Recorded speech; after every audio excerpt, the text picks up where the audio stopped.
ഒരു ട്രെയിനിൽ കയറാൻ പോകാൻ പറ്റൂല, ഒരു പാർക്കിൽ പോകാൻ പറ്റൂല, ഒരു സ്ഥലത്തൂടെ വഴി നടക്കാൻ പറ്റൂല. എല്ലാ സ്ഥലത്ത് പോയി കഴിഞ്ഞാലും ഇത് തന്നെ. എന്നാന്ന് ലൈംഗിക ദാരിദ്ര്യം തന്നെ. എവിടെ നോക്കിക്കഴിഞ്ഞാലും എന്ന് പറഞ്ഞു കഴിഞ്ഞാൽ ഇതുപോലുള്ള പരിപാടികളാണ് നമ്മുടെ നാട്ടിൽ. ഇനി ആരെങ്കിലും പോയിട്ട് നോക്കിക്കഴിഞ്ഞാലോ ഭാര്യ ഭർത്താക്കന്മാരാണ്, അതുകൊണ്ട് തന്നെ ഒന്നും പറയണ്ട. ഇനി ആരെങ്കിലും തന്നെ നോക്കിക്കഴിഞ്ഞാൽ അവൻ്റെ വീഡിയോ ഇങ്ങനെ പിടിക്കും, എന്നിട്ട് പറയും ചോദിക്കുക എനിക്കും വൈറലാകണമെന്ന്. എങ്ങനെയെങ്കിലും വൈറലാകാൻ വേണ്ടി നോക്കുന്ന ഒരു യുവ സമൂഹം, അതായത് യാതൊരുവിധ മാനേഴ്സും ഇല്ലാതെ ജീവിക്കുന്ന ഒരു സമൂഹമായിട്ട് നമ്മൾ അങ്ങ് മാറിക്കൊണ്ടിരിക്കുകയാണ്. ട്രെയിനിൽ കയറി കഴിഞ്ഞാൽ ഇങ്ങനെ എന്തെങ്കിലും ചെയ്യുന്നുണ്ടെങ്കിൽ അവർ ഭാര്യയും ഭർത്താവില്ല, അവർ ചെയ്തോട്ടെ. അല്ലടോ, നിങ്ങൾക്ക് നാണോ മാനവും ആരെങ്കിലും ചെയ്യുന്ന പരിപാടിയാണോ ഇത്? അല്ല, അങ്ങനെയാണെങ്കിൽ ഒരു കാര്യം ചെയ്തു, സ്വന്തം തന്തിയും തള്ളിയുള്ളപ്പോൾ വീട്ടിൽ നിന്ന് അത് ചെയ്തൂടെ? എന്നാൽ എല്ലാവരും മുന്നിൽ വെച്ചിട്ടും ചെയ്തൂടെ? ഭാര്യ ഭർത്താക്കന്മാരല്ലേ നമ്മളിങ്ങനെയല്ലേ ചെയ്യുന്നു എന്ന് പറഞ്ഞാൽ പോരെ? അതാ എനിക്ക് ചോദിക്കാനുള്ളത്. അതായത് എന്ത് കൂതറ പരിപാടി വഴിയിൽ നിന്ന് ചെയ്തിട്ടും പറയാം ഭാര്യ ഭർത്താക്കന്മാരുടെ എല്ലാ പരിപാടിയും വഴിയിൽ ചെയ്യാനുള്ള അധികാരമുണ്ടാ? അതാണ് ഞാൻ ചോദിക്കുന്നത്. നിങ്ങൾക്കെന്താ വീട്ടിലെത്തിയിട്ട് ചെയ്താൽ പോരെ? ഇതെല്ലാം എന്ന് പറഞ്ഞാൽ ട്രെയിനിൽ വെച്ചിട്ടായാലും എവിടെ വെച്ചിട്ടായാലും പാർക്കിൽ പോകാൻ കഴിയില്ല, കടൽ തീരത്ത് പോകാൻ കഴിയില്ല. എവിടെയെങ്കിലും ഒരു കുറ്റിക്കാട്ടിൽ കിട്ടിക്കഴിഞ്ഞാൽ അവിടെ നിൽക്കുന്നുണ്ടാകും. പേരിനെന്താ? അയ്യോ എൻ്റെ ഫ്രണ്ടാണ്, ഇല്ലെങ്കിൽ എൻ്റെ ഭാര്യയാണ്, ഇല്ലെങ്കിൽ എൻ്റെ കാമുകിയാണ്. ഇവറ്റകൾക്കെല്ലാം എന്താ ഈ പാർക്ക് എന്ന് പറഞ്ഞു കഴിഞ്ഞാൽ ഇങ്ങനെയുള്ള ഈ ലൈംഗിക ദാരിദ്ര്യം തീർക്കാനുള്ള സ്ഥലമാണ് ആരാ ഇവർക്ക് പറഞ്ഞു കൊടുത്തിരിക്കുന്നത്? ഞാനിപ്പോഴും ഇത് പരീക്ഷിക്കാൻ വേണ്ടിയിട്ട് 3-4 പാർക്ക് വഴിയാണ് ഞാനിപ്പോഴും വരുന്നത്. ഈ 3 പാർക്കിലും ഫോട്ടോ എടുക്കാത്തതുകൊണ്ടാണ്. കാരണം എന്താ അറിയുക, ഏതെങ്കിലും തന്തി തള്ളി എവിടെയെങ്കിലും ഉണ്ടാകും. ഇനി ഐറ്റങ്ങളെ വിഷമം കൂടി നമ്മൾ കാണണ്ട. കാരണം എന്താ വെച്ച് കഴിഞ്ഞാൽ കല്യാണം കഴിക്കാതെ തന്നെയാണ്. പക്ഷേ പിടിച്ചു കഴിഞ്ഞാൽ എന്താ, നമ്മൾ പോയി ചോദിച്ചു കഴിഞ്ഞാൽ ചിലപ്പോൾ സദാചാരം അമ്മാവനാകും. ഇപ്പം ആ പെൺകുട്ടീൻ്റെ ഗതി കണ്ടില്ല, ഇനിയിപ്പോൾ വെളിയിലിറങ്ങി നടക്കാൻ പറ്റാത്ത സ്ഥിതിയാണ്. എന്താ സംഭവം എന്നറിയാം, വീട്ടിൻ്റെ അടുത്തൊരു കാറ് വന്ന് നിന്നിട്ട് എന്നാന്ന് പോയി നോക്കിയതേ ഓർമ്മയുള്ളൂ, വേറെ ഒന്നും ആ പെൺകുട്ടിക്ക് ഓർമ്മയില്ല. അതുകൊണ്ടാണ് ഞാൻ പറയുന്നത്, നമ്മുടെ നാട്ടിൽ വൃത്തികെട്ട കപട കുറേ ടീമുകൾ ഇറങ്ങിയിട്ടുണ്ടായിരുന്നു. ഭാര്യ ഭർത്താക്കന്മാർ എന്ന് പറയുന്ന ലേബലിൽ എന്തും എവിടെ വെച്ചും എന്ത് തോന്നിവാസവും ചെയ്യാം. അതുപോലെ കാമുകന്മാരാണെങ്കിൽ എന്ത് തോന്നിവാസവും ചെയ്യാം, എവിടെ വെച്ച് വേണമെങ്കിലും എന്തും ചെയ്യാം എന്നുള്ള തരത്തിലേക്ക് ഒരു കൂട്ടം പിന്നെന്താ പറയുക യുവാക്കളും യുവതികളും ഇങ്ങനെ വളർന്നുകൊണ്ടിരിക്കുകയാണ്. ഇത് ബോധമില്ലാത്ത സമൂഹമാണ്. ഞാൻ 2 ദിവസം മുമ്പ് ബസ്സിൻ്റെ അകത്ത് ബസ്സിനിങ്ങനെ വരുമ്പോഴേ ഞാൻ നോക്കുമ്പോൾ കാണുന്നത് എന്താ വെച്ചാൽ, സ്കൂളിൽ യൂണിഫോം ഇട്ടിട്ട് ഒരുത്തൻ അവിടെ ഇരുന്നിന് അവൻ്റെ മുഖത്തോട് മുഖം നോക്കിയിട്ട് ഇവരിങ്ങനെ എന്തോ പറയുകയാണ്. അതായത് ആ പെൺകുട്ടിയുടെ മാറ് വരെ മുട്ടുന്നത് അവൻ്റെ മേലെയാണ്. പക്ഷെ അവർ ഫ്രണ്ട്ഷിപ്പാണെന്നാണ് പറയുന്നത്. എന്താ ഫ്രണ്ട്ഷിപ്പാണ് ഇത്? അതാണ് എനിക്ക് ചോദിക്കാനുള്ളത്. നിങ്ങൾ എന്ത് സദാചാരം വേണ്ടി പറഞ്ഞു കഴിഞ്ഞാലും നിങ്ങൾക്കിനി അങ്ങനെ വേണമെന്നുണ്ടെങ്കിൽ ഇവിടെ ഏതൊക്കെ റൂമില്ലേ, അവിടെ ആയിരിക്കും പോയിട്ട് റൂം എടുക്ക്. അല്ലാതെ പബ്ലിക്കായിട്ട് നിൽക്കുന്ന പാർക്കിൽ വന്നിട്ട് ഇമാതിരി തോന്നിവാസം ചെയ്യാനാണ് പാർക്ക്. ഇതാരാ പറഞ്ഞു കൊടുത്തിരിക്കുന്നതെന്ന് എനിക്ക് മനസ്സിലാകുന്നില്ല. ഏത് പാർക്ക് പോയി കഴിഞ്ഞാലും ഇത് തന്നെയാണ് സംഭവമാണ്. കേരളത്തിൽ ഒരു പാർക്കിൽ പോലും നമുക്ക് നടക്കാൻ കഴിയാത്ത സ്ഥിതിയാണ്.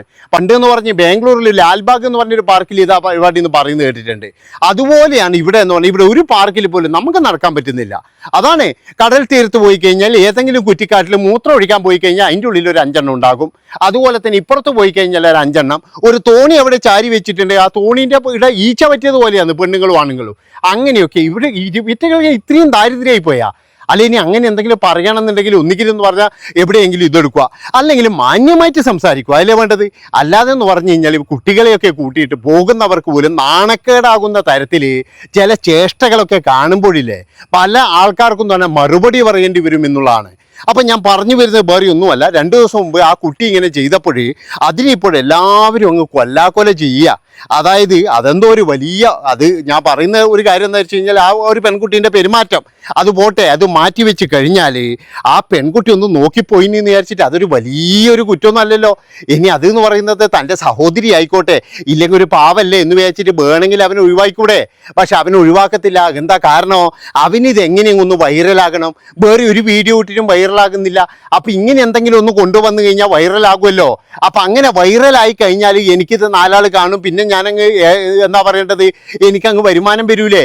ഇങ്ങനെയൊക്കെ ചിന്തിക്കുന്ന കുറേ ടീമുകൾ ഉള്ള കാര്യം പറയാൻ എൻ്റെ പൊന്നുമക്കളെ. ഇപ്പോഴേ ഈ ബസ്സിൽ വരുമ്പോഴില്ലേ പെണ്ണുങ്ങളടുത്ത് ഇരിക്കാൻ തന്നെ പേടിയാ.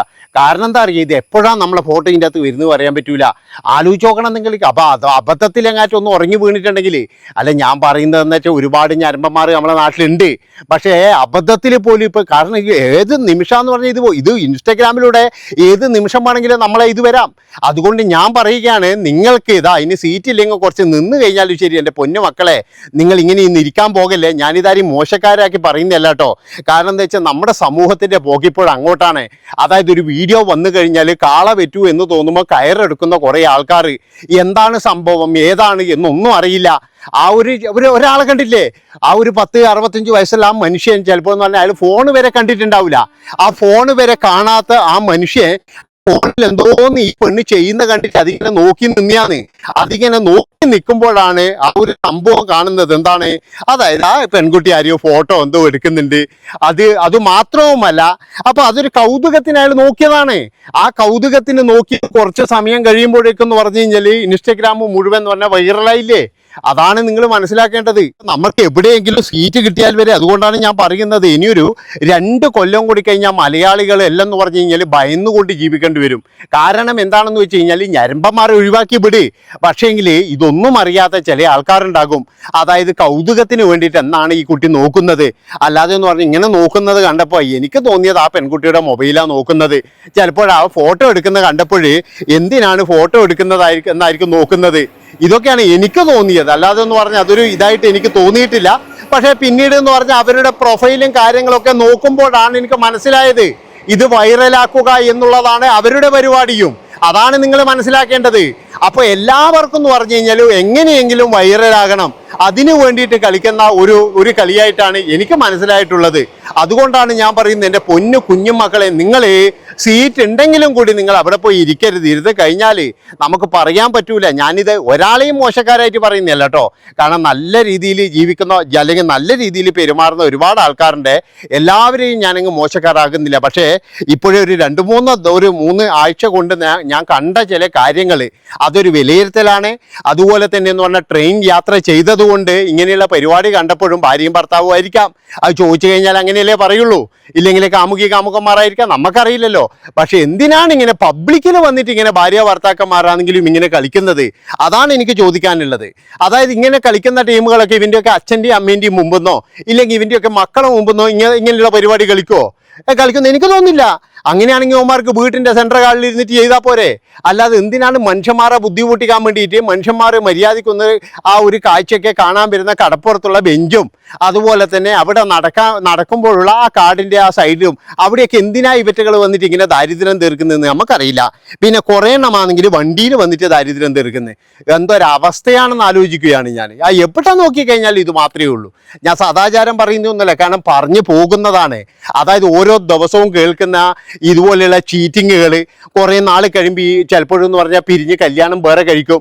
ആ വേറെ കല്യാണം കഴിച്ചപ്പോഴായിരിക്കും ഈ രംഗങ്ങളെല്ലാം ഇവൻ അങ്ങോട്ട് വിടുന്നത്. അപ്പോഴേക്കെന്ന് പറഞ്ഞു കഴിഞ്ഞാൽ അതിൻ്റെ ജീവിതം നാരായണക്കല്ലായിട്ടുണ്ടാകും.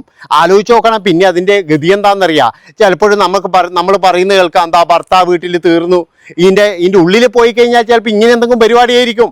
അതുകൊണ്ട് ഞാൻ പറയുകയാണ്, ഒരു കാര്യം ഞാൻ പറയുകയാണ് എല്ലാവരോടും, നിങ്ങൾ കല്യാണം കഴിച്ചോ സ്നേഹിക്കോ എന്തോ ചെയ്തോ, പക്ഷേ ഈ പബ്ലിക്കായിട്ടില്ല ഈ പരിപാടി ഒന്ന് നിർത്തി തന്നു കഴിഞ്ഞാൽ കുറേ ആൾക്കാർക്ക് ഒന്ന് നല്ല രീതിയിലൊന്ന് നടന്നു പോകായിരുന്നു. അപ്പോൾ ഇത്രയും പറഞ്ഞുകൊണ്ട് ഈ ഒരു വീഡിയോ ഇവിടെ വെച്ച് വൈൻഡപ്പ് ചെയ്യാണ്.